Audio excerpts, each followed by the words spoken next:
What's going on, everyone? I'm just a typical, average American here today to react and learn about Canada's World War III plan.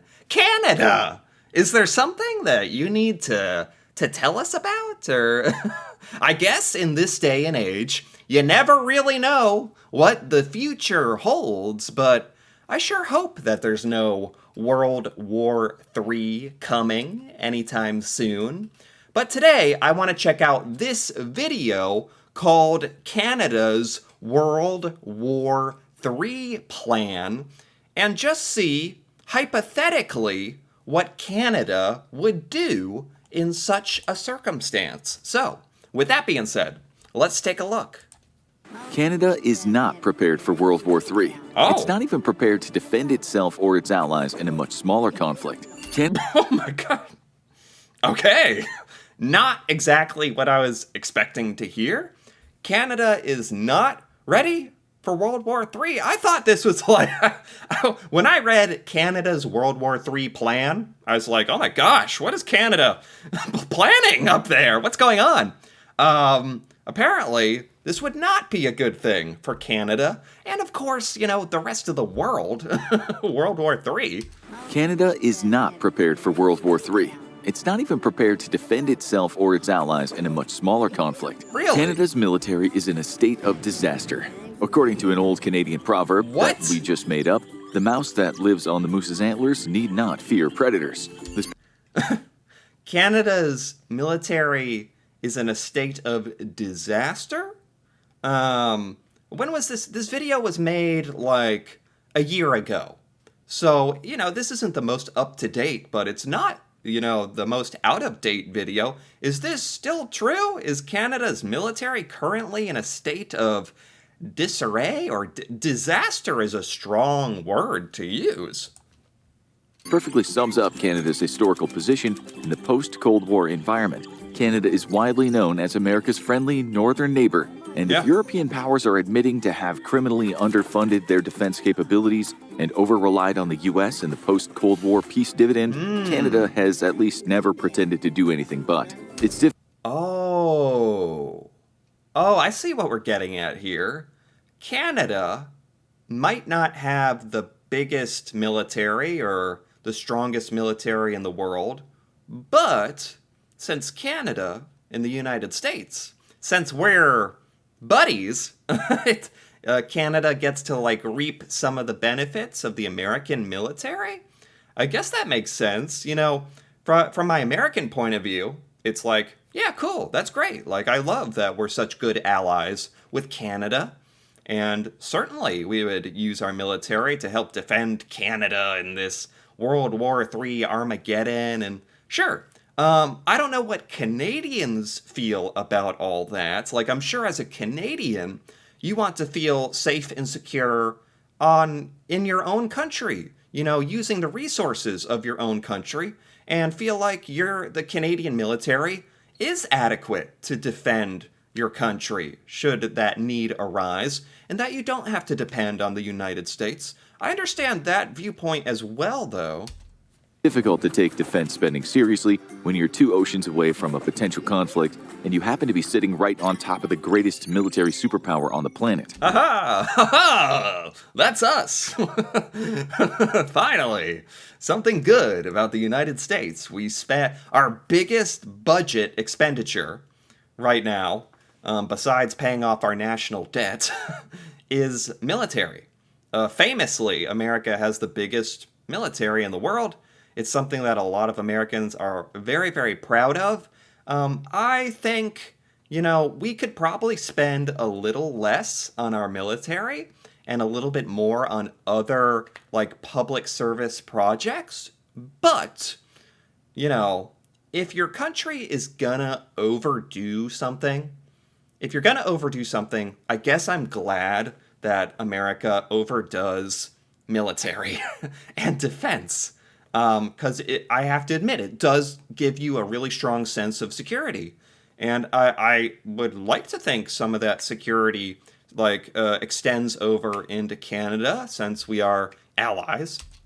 But the war in Ukraine has proven that the United States can no longer do it all alone. For decades, the U.S. has had a national policy of maintaining the capability to fight two high-intensity conflicts simultaneously. This is no longer the case. And while the U.S. is a match for any nation on Earth, a fight against China would stress its ability to provide peacekeeping forces elsewhere in the world. This is where America's allies and friends are supposed to come into play, but Canada is nowhere near prepared to offer much more than moral support. Moral support. This video is roasting Canada right now. I'm not gonna lie. This video is hammering into Canada, really saying that the Canadian military is not good. This is kind of shocking to me. I don't know anything about the Canadian military, so I don't know why I'm shocked, but I guess I learned a while back about how much Canada was feared and respected in World War I, World War II, and a lot of amazing Canadian military achievements in history. So to hear that now in the present day, that Canada's military is, quote unquote, not good, that's a little surprising to me. Don't take it from us, though. Justin Trudeau recently admitted at a NATO meeting that Canada would never meet a spending goal of 2% of GDP on its armed forces. So Canada, has made an active decision not to spend 2% of its budget on its military. Canada's military isn't as strong as it could be, but this is a conscious choice, I guess, from the Canadian government. Currently, it spends about 1.29% of GDP, making it one of the worst offenders relative to the size of its economy in all of NATO. Wow. Recent polls in the aftermath of Russia's invasion of Ukraine showed that only 34% of Canadians would ever consider an increase in defense spending. Oh, and, the majority of Canadians are okay with this. Canada, and I get it, I get it. Not every country has to be like America, where we spend outrageous amounts of money on our military. There's videos I've seen where it like shows American ships shooting a missile, and then it shows you how much money was just spent, and it's like it shoots like 2 missiles, and it's like $100,000, $200,000. And then it shows like a machine gun shooting bullets, and every bullet is like $7. So it like goes, and it's like $10,000 spent right there, like with practice, and it's kind of crazy. So I get it. It's interesting to hear about military and budget spending from a different country's point of view, because America is kind of unique in the sense that we overdo it, and we're basically proud that we overdo it. In the mid-2010s, the U.S. revealed that Canada could not keep up its end of the commitment to NORAD's North American Aerospace Defense Mission. Canadian jets were not at a suitable readiness level, and its pilot corps was experiencing manpower difficulties. Really? To top it all off, both working military jets and infrastructure was all aging, with the bulk of Canada's air power being over 4 decades old. Fast forward to 2023, and not much has changed, though Canada did agree to purchase 90-plus F-35s to modernize its Air Force to be delivered starting in 2026. 2026, Canada is starting to... So Canada actually fell short on some military goals with part of the alliances that Canada is a part of. The ships are a little old. Sorry, the planes. The planes are a little old. But you're ordering some that are coming in like 2 years, okay. So, what's wrong with Canada's military exactly? Yeah. There are numerous very critical problems hollowing out the Canadian military, and the first is a problem of culture. While Canada has made impressive leaps forward to adopt a more progressive recruitment attitude, such as relaxing standards on visible tattoos, hair, gender, and facial hair, Canadians themselves are not sold on their own military, leading directly to critical recruiting problems. Currently, Really, this is really interesting, actually. I didn't know about any of this. Canadians out there, is this true? Are you not sold on your military? What do you think of your Canadian military, right now? Honestly, going into this video, I had no idea this is the direction it was gonna go. I was like, oh, Canada. is going to cause World War III.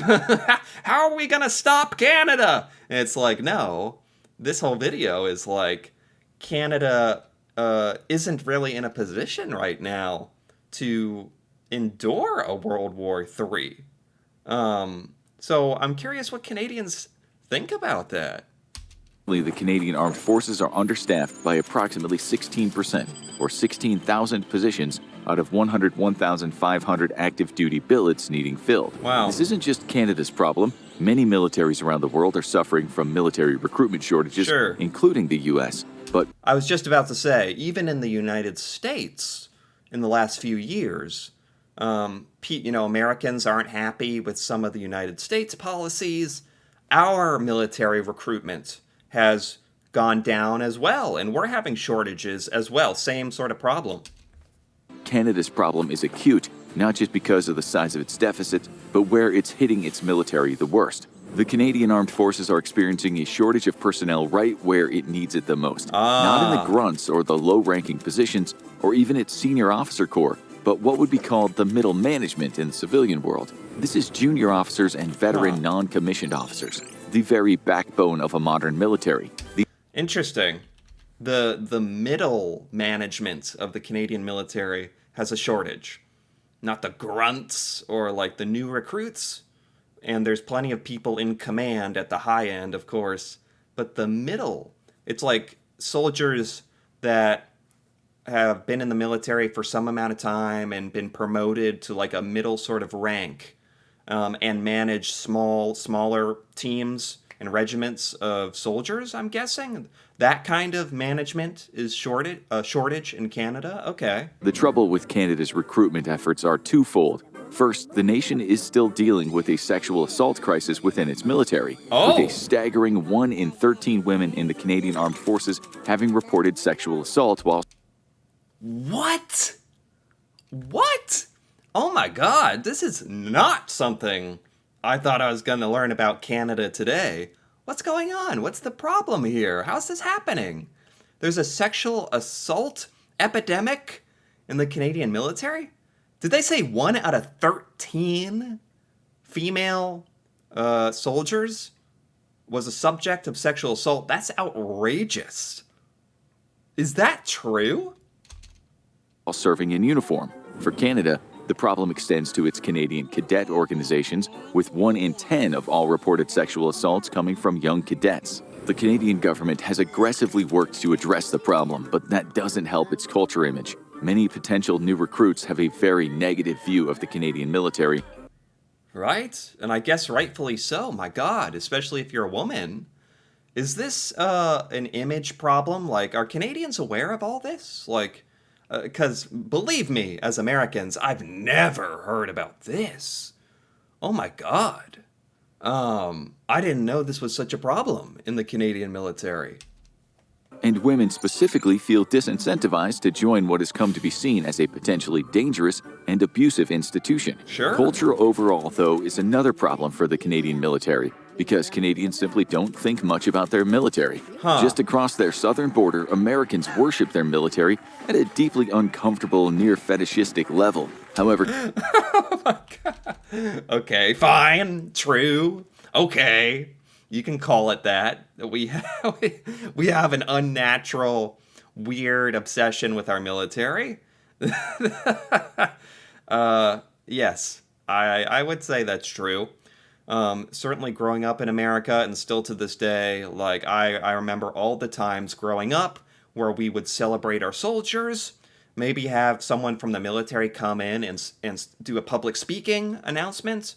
Lots of marketing for joining our military.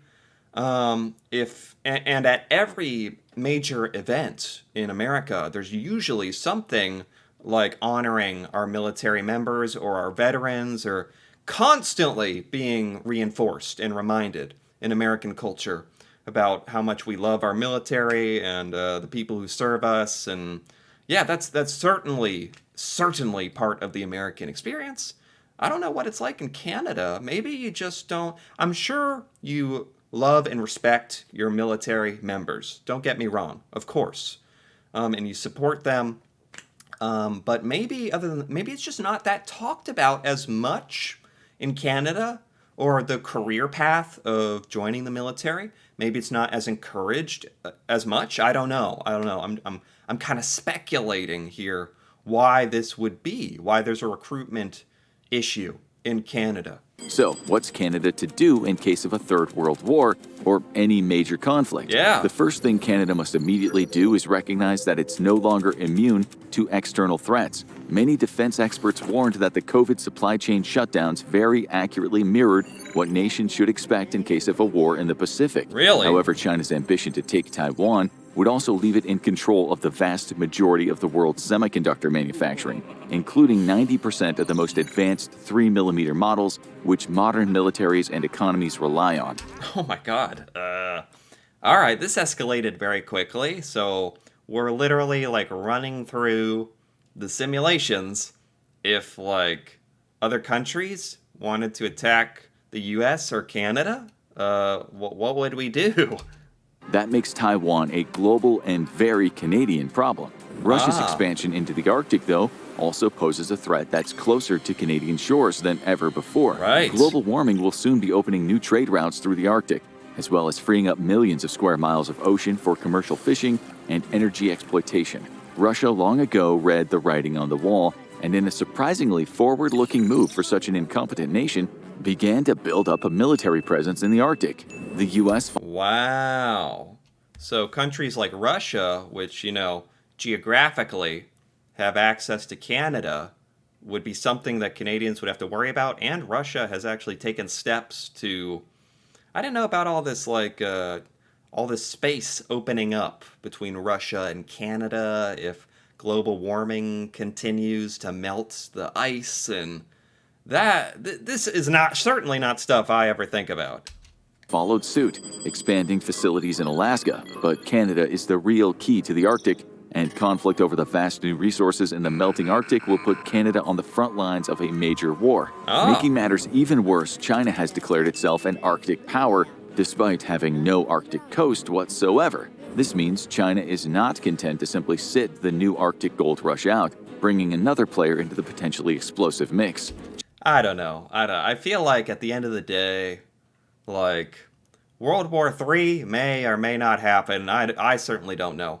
But the odds of China and Russia straight up attacking Canada, knowing the repercussions would be not only the United States and Canada responding to said attack, but all the members of our alliances and basically the rest of the world would be what the heck do you think you're doing? Attacking Canada? I just don't think anyone in their right mind would even try it. But, crazier things have happened, I guess. Or let's see, for the sake of argument, let's see. Changing the minds of the Canadian people will be difficult, and perhaps they'll need their own Pearl Harbor moment, much as the isolationist U.S. needed in the Second World War. Yeah. Right now, though, Canada can make realistic changes to its national defense and military while staying within its weak defense budget and still manage to have an outsized impact on any potential conflict. Okay. Rather than focusing on fielding an all-domain force similar to the U.S., Canada should instead focus on key areas and work to become a good partner rather than an independent military power. Yeah, that makes sense. If Canada only has a limited budget for military spending, Canada should specialize in stuff and be great at supporting the United States.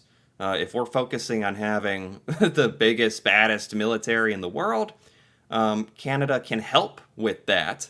You don't have to be the biggest in the world, but because America and Canada are such great allies, it's kind of a situation where we could help each other and then become something more powerful than either country could be independently. There are many areas that the U.S. could use Canada's expertise in, such as the cyber domain. Canada's technology workforce outpaced the U.S.'s in growth rate in 2022. and the nation has 5 of the top 50 ranked universities for computer science and information systems. Right. The nation boasts a strong cybersecurity private sector, which should be roped into a national strategy. With a population largely uninterested in either its military or increasing spending, Canada's best recourse for a troubled future is to simply act as the best support available. Taking a cue from League of Legends, Canada is better served supporting its attack damage carry than trying to lead on its own. Though this too seems like it'll be a hard sell for a Canadian population enjoying U.S. military supremacy to an even more criminal level than Europe ever did. Now go check out. Wow, what on earth? This was really fascinating, honestly. Not the video I expected to watch, but, really interesting information.